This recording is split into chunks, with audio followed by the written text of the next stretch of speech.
Un gynéco à votre écoute, présenté par le docteur Joseph Lévy. Bonjour à toutes, mesdames, mesdemoiselles. Nous continuons nos entretiens en abordant, comme promis, l'anatomie féminine et l'examen gynécologique qui en découle. Les connaissances de l'appareil génital sont indispensables pour en comprendre les défaillances, les maladies et les conséquences. D'ailleurs, quand on construit un immeuble, on fait toujours de solides fondations et c'est le cas ici. On va parler des organes génitaux externes, ceux qui se voient, la vulve, le vagin, le périnée. Puis on envisagera les organes génitaux internes. La frontière se fait par le col de l'utérus, donc le corps utérin, les trompes, les ovaires, et enfin l'examen des seins. Parlons pour commencer des organes génitaux externes. J'ai pris pour habitude régulièrement, quand j'examine une jeune fille accompagnée par sa maman, de faire venir la maman à côté de sa fille pour éviter les problèmes médico-légaux que certains collègues gynécologues ont pu subir, et donc c'est une bonne précaution. L'examen, comme vous le savez, exige que la femme, la jeune fille, se dévêtisse complètement, ou d'emblée, ou en deux temps, enlevant d'abord le haut, puis se rhabillant, pour enlever ensuite les sous-vêtements. L'examen se fait sur une table gynécologique un peu spéciale. Les pieds sont calés dans des étriers. Les fesses sont au bord de la table. Les genoux sont écartés. C'est au début une position plus ou moins bien supportée par les jeunes filles. Il faut leur expliquer au fur et à mesure ce que l'on va faire en y allant doucement. Donc, les organes génitaux externes, d'abord et avant tout, la vulve. Elle est bordée de chaque côté par ce qu'on appelle les lèvres, les grandes lèvres et les petites lèvres, qui bordent le vagin. De haut en bas, on va découvrir le clitoris, le méa urétral, le trou par lequel l'urètre permet d'évacuer l'urine, après l'entrée du vagin, et ensuite le périnée et l'anus. Le clitoris, comme vous le savez, c'est une zone essentiellement érogène, uniquement dédiée au plaisir. Elle n'a aucune autre fonction. Il est composé d'un bouton recouvert d'un capuchon, tel un iceberg. Il a des branches profondes qui enserrent le vagin, qui sont riches en terminaisons nerveuses et sensibles au toucher, aux différences de température, au chaud, au froid et bien sûr à la volupté. Les organes génitaux externes sont innervés par le nerf pudendal, appelé parfois nerf honteux. Vous voyez les mentalités d'autrefois. Les séquelles des frileux anatomistes qui culpabilisaient ainsi le plaisir. Il est parfois l'objet de mutilations sexuelles, ce clitoris, par des ablations partielles ou totales, plus ou moins à des gestes de fermeture vulvaire des lèvres grandes et petites, pouvant aller jusqu'à l'excision. Tout cela pour des motifs cultuels ou culturels, dans des pays, parfois du Maghreb ou de l'Afrique, qui nous heurtent, nous les Occidentaux. La majorité des pays ont adopté des lois qui condamnent ces mutilations et ceux qui les pratiquent. L'hymen. L'hymen, c'est une simple membrane, c'est sa définition en latin. C'est un repli de la muqueuse vaginale qui est situé à l'entrée du vagin. Stop. Reculez, il n'y a rien à voir.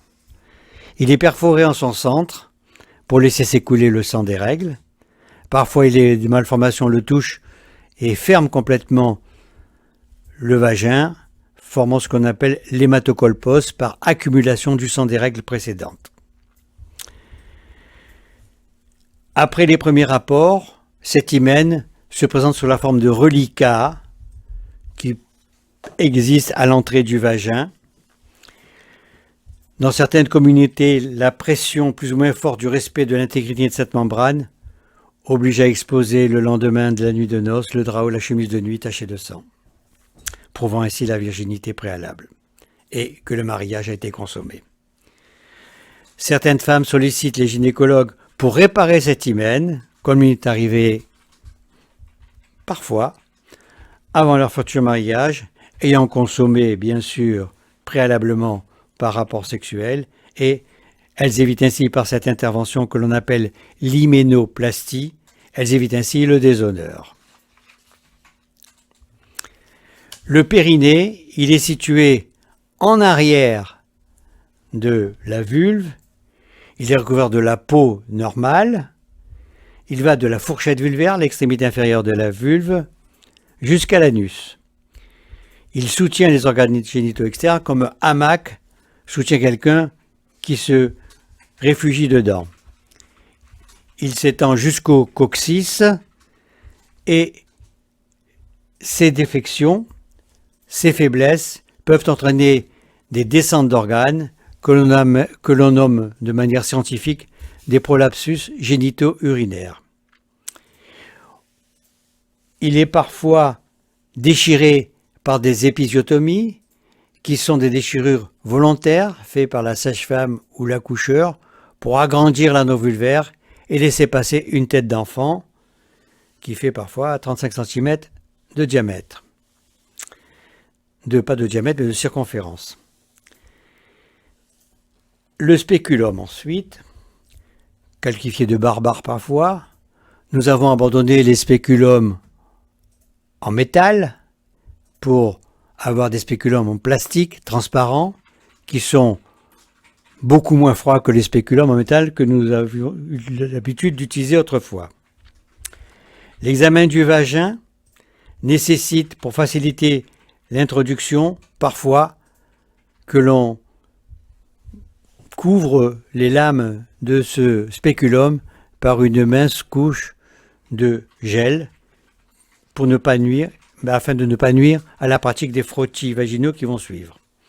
Le vagin est un cylindre, plus ou moins aplati au repos, et qui se termine par des cul-de-sac pour s'attacher en haut au col de l'utérus. Il mesure en général 7 cm de long, mais il est très élastique pour s'allonger bien sûr pendant les rapports sexuels et bien sûr pendant l'accouchement.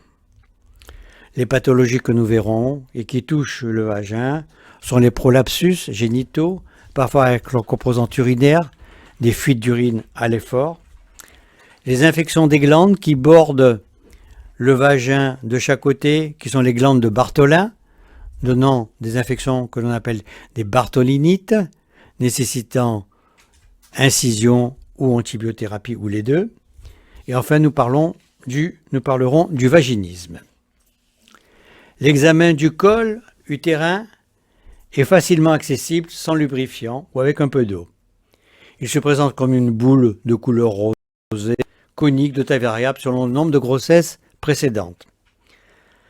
En son centre siège l'orifice externe du canal cervical, car ce col est traversé par un canal qui a un orifice externe que l'on voit et un orifice interne qui communique avec la cavité utérine proprement dite.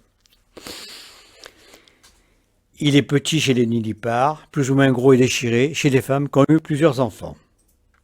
C'est sur ce col de l'utérus que nous pratiquerons les frottis de dépistage cervico-vaginaux qui permettent d'affirmer qu'il n'existe aucune cellule anormale ou infectieuse sur le col, mais surtout de faire le dépistage des anomalies précancéreuses et malheureusement parfois aussi des anomalies cancéreuses du col de l'utérus dont nous reviendrons plus tard sur le sujet.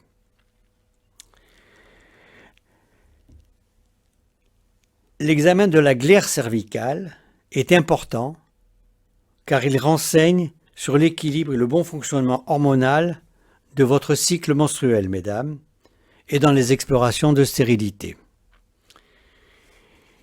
Cette glaire cervicale se présente sous la forme d'un espèce de blanc d'œuf dont l'abondance est importante au moment de l'ovulation, ce qui permet de faire des inséminations artificielles à ce moment-là et qui permet aussi dans les explorations de stérilité, de voir comment se comportent les spermatozoïdes dans cette glaire cervicale, ce qu'on appelle le test post-coïtal, pour voir s'il n'y a pas des malfaçons, soit des spermatozoïdes qui s'immobilisent trop, soit des infections, soit d'autres pathologies auto-immunes.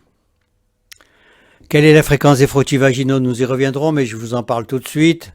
Ce n'est pas tous les 3 à 6 mois, c'est une fois par an pendant 2 ans, puis après, s'il n'y a pas d'antécédents particuliers, familiaux ou personnels, on peut les faire tous les 2 à 3 ans. Ils se font soit sur lame de verre, plongée dans un liquide qui permet la fixation, soit dans un liquide afin de pouvoir dépister en plus des anomalies cellulaires, des infections comme les infections virales dont nous avons déjà parlé.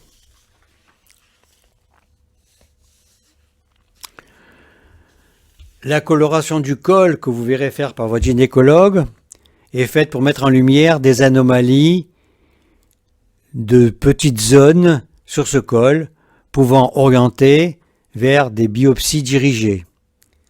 Cette coloration se fait avec de l'acide acétique qui blanchit le col et est fait par une coloration marron qu'on appelle du Lugol. C'est de l'iodure d'iode qui permet là aussi de diriger les biopsies si des anomalies sont dépistées. Enfin, nous allons arriver au toucher vaginal qui met en émoi les patientes, bien sûr, quand elles n'ont pas l'habitude. Il faut y aller doucement. Ce toucher vaginal est bimanuel. Pendant que 2 doigts recouverts d'un doigtier s'introduisent doucement dans le vagin après avoir déprimé ce qu'on appelle la fourchette vulvaire et vont explorer tout le conduit vaginal, une main au-dessus du pubis permet de rapprocher les organes génitaux internes de la main qui est intravaginale pour apprécier le volume de l'utérus, éventuellement dépister des anomalies des ovaires comme des kystes de l'ovaire, etc. ou des infections du fait des douleurs provoquées. Il faut bien prévenir les patientes de cet examen, leur dire de respirer, que ce ne sera pas long et qu'on va examiner régulièrement tout ce que je viens de vous exposer. Toute une exploration riche d'enseignements. C'est pas tout à fait fini, bien sûr, car il y a l'examen des seins qui parfois est fait en premier avant que la femme s'allonge. Elle reste assise au bord de la table d'examen, bras ballants, bras écartés et bras levés successivement. Voilà. C'est bon? J'ai fait combien là? 15 minutes. Je peux en faire, je vais faire les 2 anomalies. Je peux continuer là? Oui, je couperai. Voilà, ok. Tu me fais signe?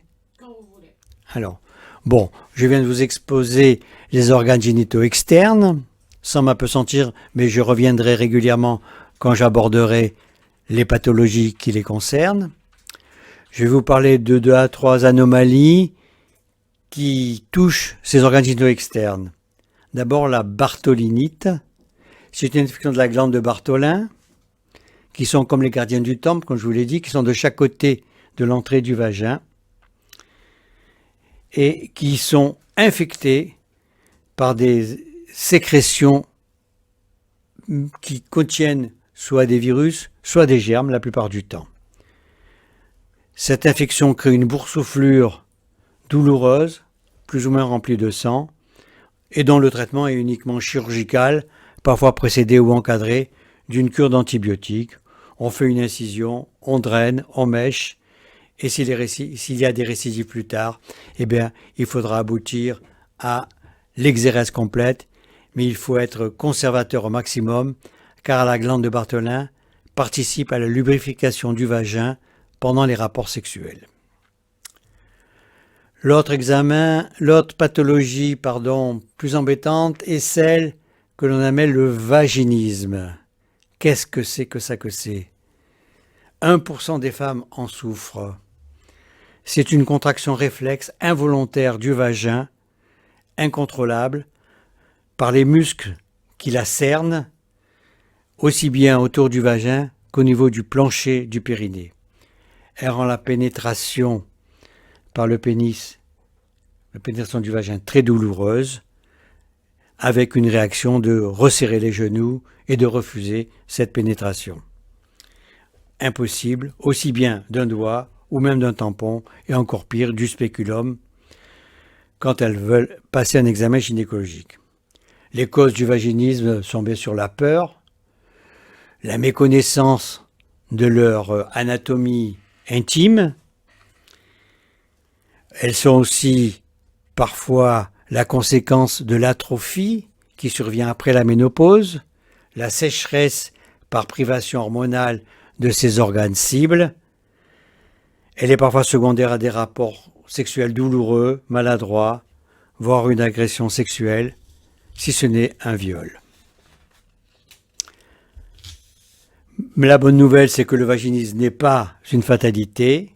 Pour le faire régresser, il faut faire prendre conscience aux femmes de leur anatomie, leur faire exprimer leurs angoisses à un soignant, une sage-femme, médecin traitant, voire leur gynécologue. Consulter au pire un sexologue, puisque maintenant c'est une spécialité qui se développe bien, et je m'excuse d'avoir dit au pire. Apprendre aux patientes à se toucher de leurs doigts, à découvrir leur anatomie. Les aider dans cela, guider leurs mains pour sentir le bouton du clitoris, les lèvres, l'entrée du vagin, le périnée et l'anus en arrière. On utilise pour traiter ce vaginisme des dilatateurs vaginaux. Nous montrons le mécanisme aux patientes qui en souffrent et elles amènent chez elles ces dilatateurs qui sont de taille progressivement croissante. On les appelle, je ne sais pas pourquoi, des bougies. Bon anniversaire en tout cas. Ce sont des cylindres métalliques ou en plastique de taille progressivement croissante, avec ou sans lubrifiant. Il faut aller doucement, à domicile, dans l'intimité. Voilà, je vous remercie de votre écoute une nouvelle fois. Femmes, je vous aime. Nous aborderons la prochaine fois les organes génitaux internes. À bientôt!